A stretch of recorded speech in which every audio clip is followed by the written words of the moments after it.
Astro adviser में आपका स्वागत है। लाल किताब में कहा गया है कि जब दो ग्रह अलग अलग किसी किसी घर में बैठते हैं तो वो अपना अलग अलग प्रभाव देते हैं। ये शुभ प्रभाव भी दे सकते हैं, अशुभ प्रभाव भी दे सकते हैं, क्योंकि ये ग्रह की स्थिति पर निर्भर करता है।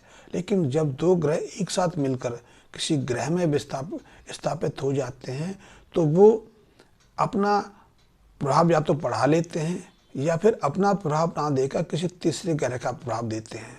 और इस दो ग्रहों के या तीन ग्रहों के मिलन को लाल किताब में बहुत महत्वपूर्ण स्थान दिया गया है। जैसे उदाहरण स्वरूप सूर्य के साथ में शनि स्थापित होकर मिल करके किसी ग्रह में बैठ जाएं तो सूर्य और शनि अपने प्रभाव ना देकर वो अशुभ मंगल का प्रभाव देने लगते हैं। इसको मंगल बद की स्थिति कहा गया है। ठीक इसी तरह जब किसी जातक की जन्म कुंडली में शुक्र और बुध एक साथ मिल कर किसी घर में बैठ जाए तो वो शुक्र और बुध का प्रभाव ना देकर वो सूर्य का प्रभाव देने लगते हैं। ऐसे में सूर्य के प्रभाव के कारण यदि ये मेल किसी शुभ ग्रह में बना, शुभ घर में बना है तो ऐसे व्यक्ति को सहजता से सरकारी नौकरी मिल जाती है, सरकार की मदद मिलती है, मान प्रतिष्ठा की प्राप्ति होती है और उसके पुरुषार्थ में उसकी जो शारीरिक क्षमता है उसमें वृद्धि होती है, उसकी जो रोगों से लड़ने की क्षमता है वो अनायास बढ़ जाती है। और ऐसे में यदि किसी व्यक्ति की रोग की पीड़ा लंबी खिलती है, उस पर दवाएं काम नहीं करती, तो इस सूर्य और बुध के शुक्र बुध के मेल से हमारी जो प्रतिरक्षक शक्ति है, जो जीवनी शक्ति है, इतनी प्रबल बन जाती है कि उस रोग से हम सहजता से मुक्ति प्राप्त कर लेते हैं। दो ग्रहों के मिलने से हमें अच्छे लाभ मिलते हैं। जैसे कि रंग होते हैं ना, कि रंग तो मूलतः तीन हैं, लेकिन जब ये तीन रंग आपस में किसी अनुपात में मिश्रित होते हैं तो अन्य रंग का उत्पत्ति करते हैं और उसी से विविध रंग पैदा हो जाते हैं। जैसे आप किसी बाग में जाओ तो बाग में कहने में तो एक आएगा कि बाग में चारों जो जितने भी पेड़ पौधे हैं वो हरे रंग से आच्छादित हैं, लेकिन हरा रंग नहीं, वो हरा रंग की शेड है, क्योंकि हरे रंग की तो लाखों तरह की शेड हो सकती हैं। हजारों शेडों को तो अब वैज्ञानिकों ने या आधुनिक जो शोध करता है उन्होंने पहचान भी लिया है। तो जब दो चीज़ें मिलती हैं, कुछ चीज़ें परस्पर मिलती हैं तो नई चीज़ों की उत्पत्ति होती है। ज्योतिष का सिद्धांत भी इसी चीज़ को लेकर आगे बढ़ता है। और खासकर यदि मैं लाल किताब की बात करूं तो लाल किताब का सिद्धांत तो ऐसी ग्रह युक्तियों से भरा पड़ा है। एक मित्र हैं नवीन जी मुंबई से, उन्होंने अपनी एक समस्या भेजी है। नवीन जी अपनी डिटेल भेजते हैं। 27 अक्टूबर 1990 जन्म स्थान मुंबई है और जन्म समय उनका प्रातःकाल 8:16 का सायंकाल का मुंबई का है। वो लिखते हैं कि अभी उनके पास कोई कामकाज नहीं है। कई सालों से उनका व्यापार एक तरह से चौपट सा हो गया है और वो व्यापार करते करते सड़क पे आ गए हैं। जीवन को लेकर बहुत परेशान हैं और अभी तक उनको संतान की प्राप्ति भी नहीं हुई है। तो नवीन ये जो आपने डिटेल भेजी है उससे भी जो ग्रह संयोग की बात है आपकी जन्म कुंडली से भी स्पष्ट हो जाती है। क्योंकि आपकी जन्म कुंडली में सबसे पहले तो बृहस्पति, शुक्र और शनि का जो मेल है वो बहुत खराब स्थिति में है। कि जब शुक्र, बृहस्पति और शनि एक साथ मिलकर किसी भाव में बैठते हैं तो वो घर के व्यापार के सारे सुख को चौपट कर देते हैं। ऐसे जातक को घर गृहस्थी का भी पूरा सुख नहीं मिलता है और व्यापार में भी इतनी सफलता नहीं मिलती है। वो निरंतर व्यापार में संघर्ष करता है, व्यापार को बदलता रहता है, लेकिन वो बदला भी रहता है, उसके व्यापार में सफलता का स्तंभ स्थापित नहीं हो पाता। व्यापार चौपट हो जाता है, अनावश्यक खर्चे बढ़ते जाते हैं, अनावश्यक खर्चों के साथ चिंताएं बढ़ती जाती हैं।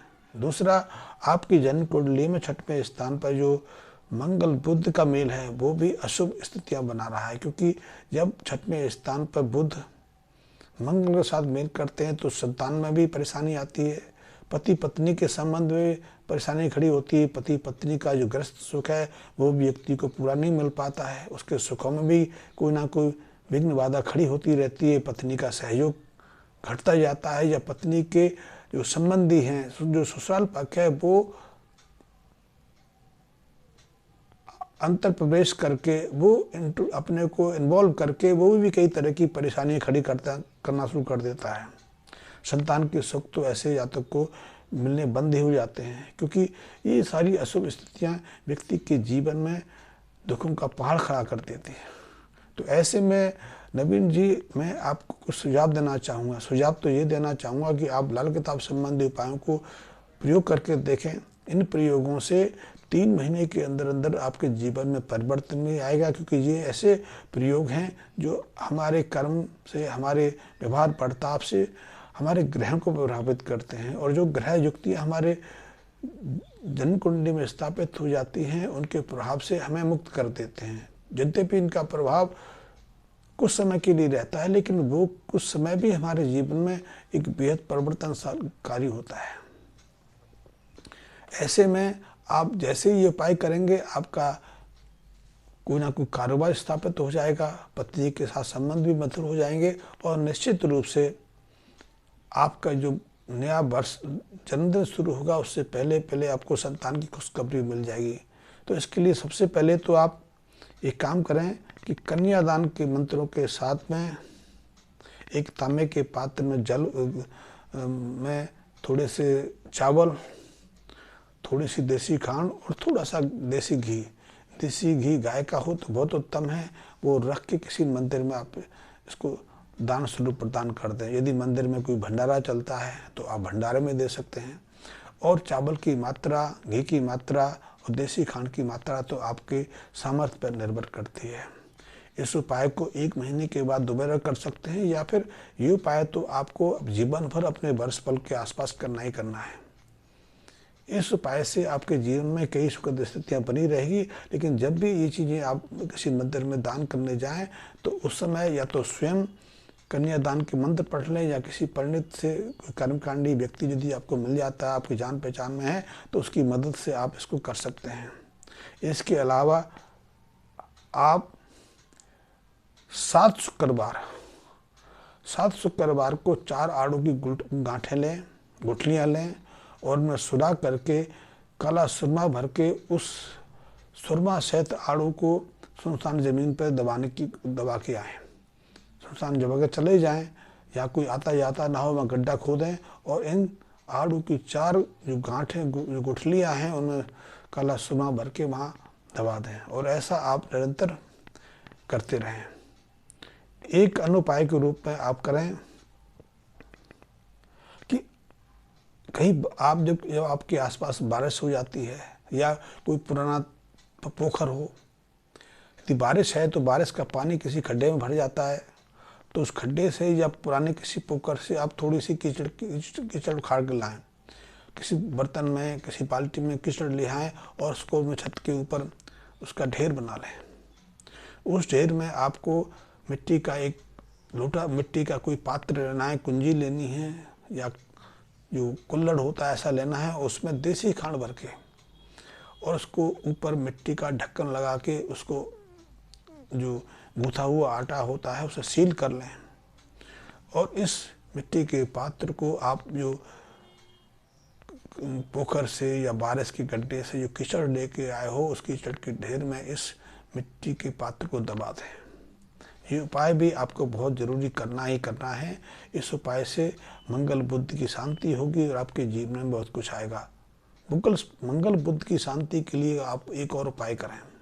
इसके लिए आपने पलाश का वृक्ष देखा होगा, आपने ढाक का वृक्ष के बारे में सुना हुआ, तो ढाक के वृक्ष के साथ पत्ते लेके आएँ, उन्हें कच्चे दूध से धोएं। दूध मैं कहता हूँ कि किसी थैली का कोई केमिकल आधारित दूध ना हो, दूध प्राकृतिक हो, और दूध यदि गाय का मिल जाए, वो भी देसी हो, तो अति उत्तम है। तो दूध से धोकर इन 7 पत्तों को आप जाएं और सुनसान स्थान पर, यहाँ लोगों को कम आना जाना हो, वहाँ एक गड्ढा खोद के इन 7 ढाके पत्तों को उसके नीचे रख दें। और साथ में चाहें तो आप मिट्टी के पात्र में देसी खांड भर के ले जा सकते हैं। उस देसी खांड भरे पात्र को भी उसमें रख के उसको मिट्टी को पाट दें। ऐसा भी आपको कम से कम 7 सप्ताह करना है। और जब अंतिम सप्ताह में इस उपाय को करने जाएं तो साथ में जिस पात्र में आप दूध लेके जाते हैं उसको और खोदने का यंत्र जो लेके जाते हैं उसको, दूध का पात्र और खोदने के यंत्र को वहीं छोड़ के आ जाए।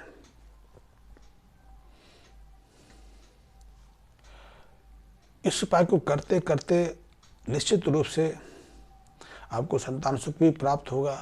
आपका व्यापार जो अभी तक चल नहीं पाया है, या आप चलते हो व्यापार से भटक कर सड़क पे आ गए हैं, इतना नुकसान आपने उठा लिया है, तो इन उपायों को करते करते आप देखेंगे कि आपके जीवन में फिर से बदलाव आएगा। आप सुख समृद्धि की तरफ बढ़ेंगे और आपने अभी तक जो खोया है वो सब इन उपायों को करते करते आपको प्राप्त हो जाएगा। लाल किताब के इन उपायों में बहुत अच्छी अद्भुत सामर्थ्य है, क्योंकि जीवन से जुड़ी हुई चीज़ें हैं, हमारे जीवन के साथ संलग्न चीज़ें हैं, उनका हमारे जीवन में बहुत महत्व है। धन्यवाद मित्रों।